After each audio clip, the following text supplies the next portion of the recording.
আমার চ্যানেলে আপনাদের সবাইকে স্বাগত।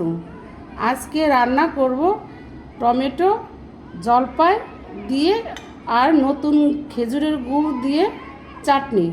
চলুন দেখে কিভাবে রান্নাটা করি। চুলায় কড়াই দিয়ে পাঁচফোড়নটা ভেজে নেব শুকনো কড়াইতে। ভেজে গুঁড়োটা দিলে পরে চাটনিটার অনেক সুন্দর একটা ঘ্রাণ আর খেতে অনেক ভালো লাগে। ঘরে থাকা উপকরণ দিয়ে এটাকে রান্না করব।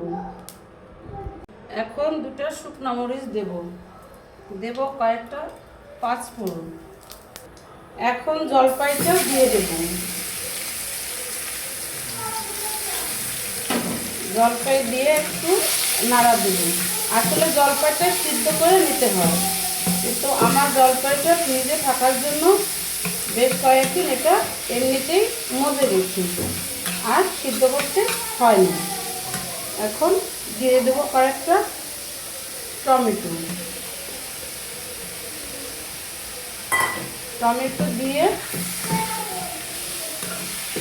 এখন সামান্য একটু হলুদ দেব আর একটু লবণ দেব। এটাকে আবার একটু নাড়িয়ে চাড়িয়ে মিশিয়ে নেব। শীতকালীন খেজুরের গুড় দিয়ে দেব।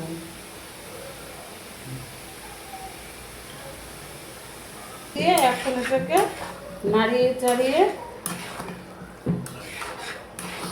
এখন সামান্য পরিমাণ জল দিয়ে,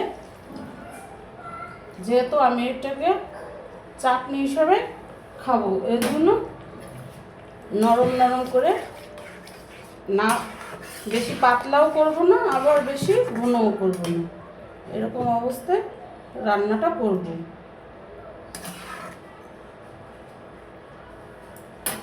এখন এটাকে ঢেকে দেব। এখন ঢাকনা খুলে এটাকে একটু নাড়িয়ে নেব, দেখবো এটা কি অবস্থায় আছে।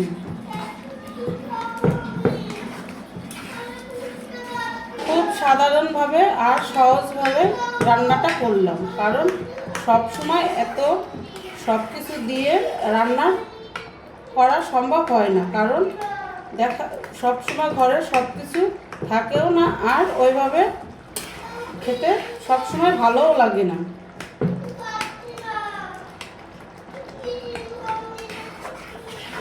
ভেজে রাখা সেই পাঁচফোড়নটি দিয়ে মারিয়ে নেব।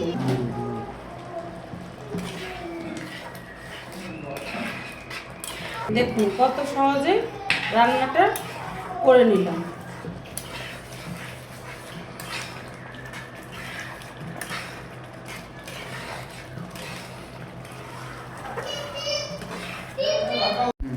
এখন রান্নাটা শেষ, এখন এটাকে নামিয়ে ফেলবো।